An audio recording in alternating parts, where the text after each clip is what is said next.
we're going to start solving quadratic equations, and we're going to be putting several tools in your tool belt, several different ways to solve quadratic equations.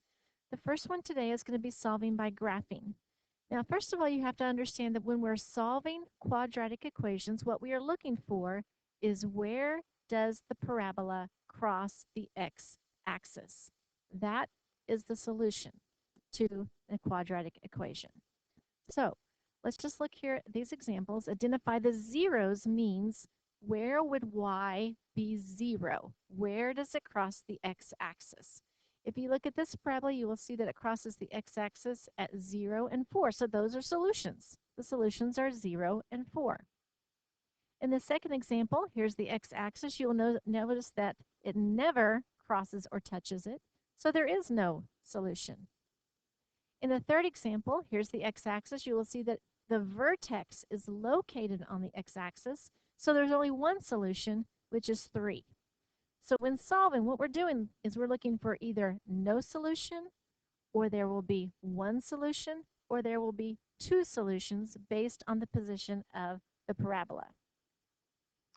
So let's look at this graph. This just kind of gives you an idea of why the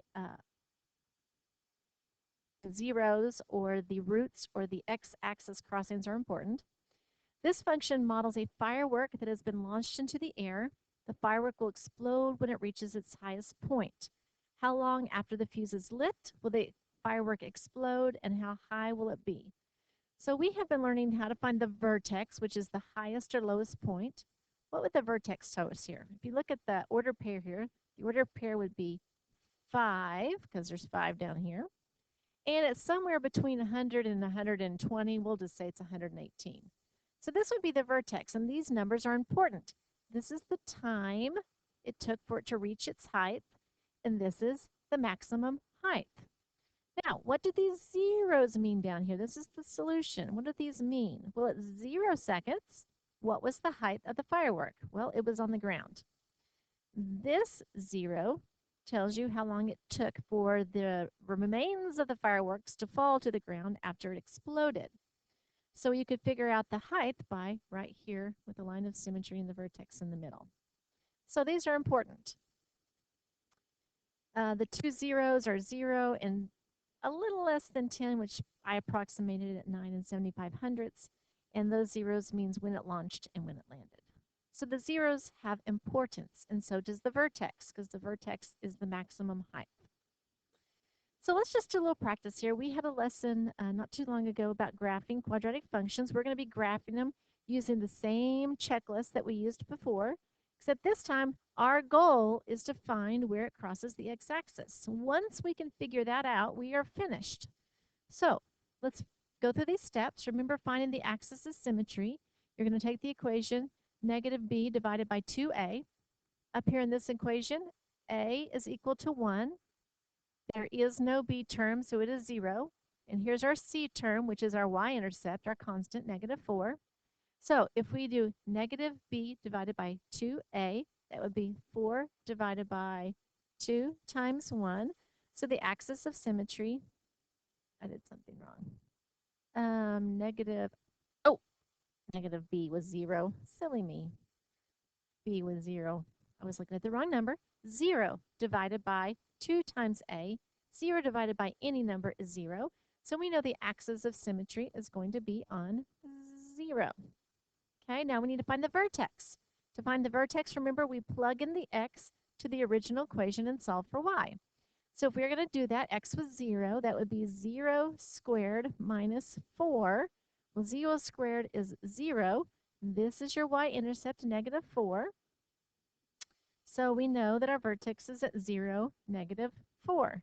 So I can point that. Now, at this point right here, I have to decide, is this parabola going to go up or down? Because if this parabola goes down, then there is no solution and it never crosses the x-axis. So now at this point, I'm going to look up here and look at the leading coefficient. It is a positive 1, so I know it's going to go up. And if it's going to go up, it's going to have two solutions. So I'm going to keep going here. Our next was to find the y-intercept. Here's your y-intercept, negative 4. Oh, well, that wasn't much help because that was actually the vertex as well. So now we got to find two other points. We've got to try to decide where do we think it would cross the x-axis. We could try x equals 1, x equals 2, x equals 3, and start plugging in numbers. 1 seems a little tight, so let's just plug in 2. Let's say x equals 2. If x equals 2 and we plug that into the original equation, you would have 2 squared minus 4. 2 squared is 4, and 4 minus 4 equals 0. We just found what's called the 0, where y is equal to 0. 2, 0. Oh, that's what we're looking for, where it crosses the x-axis. And we also know that we can reflect that over the axis of symmetry. Since this one's 2 to the right, we can go 2 to the left. Now we know enough about this parabola to tell the solution, because remember, the solution is where does it cross the x-axis. So to write our answer, we would say, hey, it crosses the x-axis at 2 and negative 2. Now you could go ahead and graph some more points if you want to, but really it's unnecessary because remember, our goal is to figure out where it crosses the x-axis, and once you do that, you can find the solution. Okay, let's practice that again. Here, our a term is equal to 1, our b term is equal to 6, and our c term is equal to 10. There's our y-intercept. To find the axis of symmetry, we do the negative b divided by 2a. So we would have negative 6 divided by 2 times 1, which is negative 6 divided by 2. So we know our axis of symmetry is negative 3. So here's our axis of symmetry, negative 3. Now we can plug that back into the equation to find our vertex. So we would have negative 3 squared plus 6 times negative 3 plus 10. Always do our exponents first, which would be 9, plus negative 18 plus 10. Well, 9 plus 10 is 19, plus a negative 18 would be 1. So now I know that my vertex would be negative 3, 1. Here's my vertex. Now again, I can stop right here. I'm looking for where it crosses the x-axis. I know my vertex. Does this parabola go up or down? Look up here at the leading coefficient again. It's a positive 1. I know it's going to go up. I really don't need to go any farther because if my vertex is above the x-axis and the parabola goes up, there's going to be no solution. So I don't really need to go through all these other steps because once you determine that, you know there's no solution. Here's an example off of the paper that you're doing today as an example, just practicing this.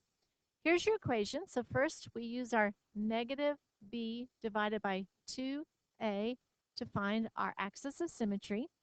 Our a is equal to 1, our b is not there, and our c or our y-intercept is negative 9. So if we plug in again 0, we know that the axis of symmetry is going to be 0. Now on your paper they give you this little table, and right here in the middle you have the double blocks. So we could put our axis of symmetry right there on that. So we know that the x is 0. And what is the y going to be? Let's plug it back in. 0 squared minus 9 would just equal negative 9. So we know our vertex is at 0, negative 9. Okay, again, is this going to go up or down? Because if it goes down, there's no solution. But we look up here and the leading coefficient is positive, so we know it's going up. So now we could use this table. Now again, we're just trying to find out where it crosses. So you can fill in this entire table if you want to, or you can just go until you find the solution. Now we could go to 1 and we could plug in 1. X equals 1. If x is equal to 1, that would be 1 squared minus 9, which is 1 minus 9, which is a negative 8. So we have a point at 1, negative 8, and we can reflect that over the axis of symmetry, and you would also have a point at negative 1, negative 8. Still hasn't crossed the x-axis. So let's go to 2. Well, 2 squared minus 9 would be 4 minus 9, which is a negative 5. So we also have a point at 2, negative 5. Reflected over, we still haven't crossed the x-axis. So let's try 3. If we plug in 3, 3 squared minus 9 is 9 minus 9, which is our 0. We're trying to find when y equals 0. 3, 0. Here is what we've been looking for. Now we know that here's our parabola, and then it crossed at 3 and negative 3. So you can write your answers 3 and negative 3, or you might see it like this on your paper, plus or minus 3. That means a positive 3 and a negative 3. It's just a shorthand way of writing that. Now I could go ahead and fill in the rest of this chart if I wanted to. I know that it's symmetry, so these are just going to be the same numbers as I reflected over the x-axis. But our goal is just to find where it crosses the x-axis, which is the solution. Let's do one more example. Okay, our A is equal to 1, our B is equal to 2, our C is equal to negative 3. There's our y-intercept.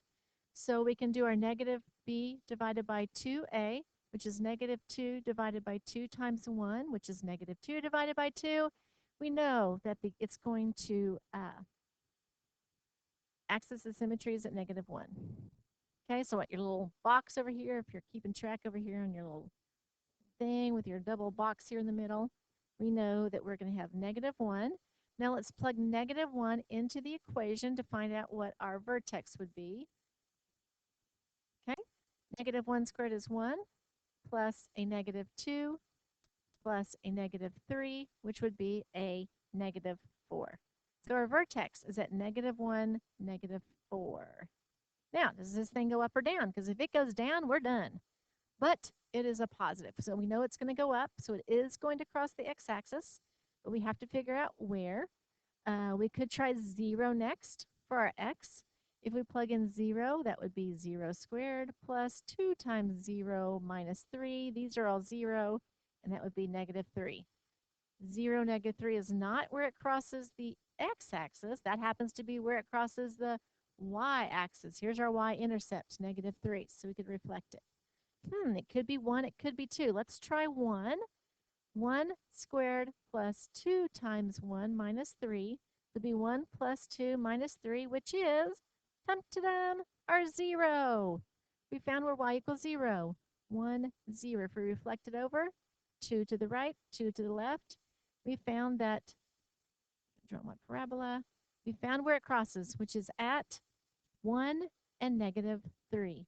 So I write my answer as 1 and negative 3. This is the solution. This is where it crosses the x-axis. So once you find where the parabola is going to cross the x-axis, you write them down, and that is your answer. I'm going to show you really quickly something on the back side of your paper, on the extra paper. You can take what we've been learning here and make these problems from the real world a lot easier. We're going to look down here at the bottom. Number 5, the quadratic function negative 16x squared plus 90x models the height of a baseball in feet after so many seconds. So this is how many seconds.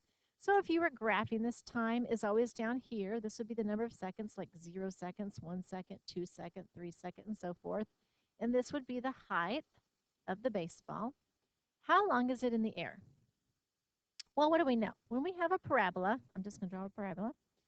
We want to know how long it is in the air would be the 0, where it is over here. It's going to start at 0 on the x-axis here.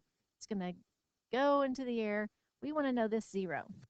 Well, here's what we could do. We could find the axis of symmetry and double it, because the height is half of the time, and then it's going to take twice that time. So if you will find your axis of symmetry, find your x right here, and then double it, you will be able to find the amount of time that it was in the air.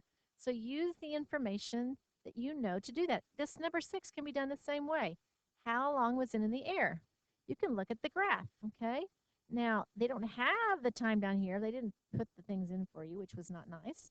So you're going to have to do a little figuring out, but you can use the negative b divided by 2a to find that axis of symmetry. That means tells you where it is on the x, and then you double it. So all you have to do is find the axis of symmetry and double it to give you how long it was in the air. Good luck with graphing.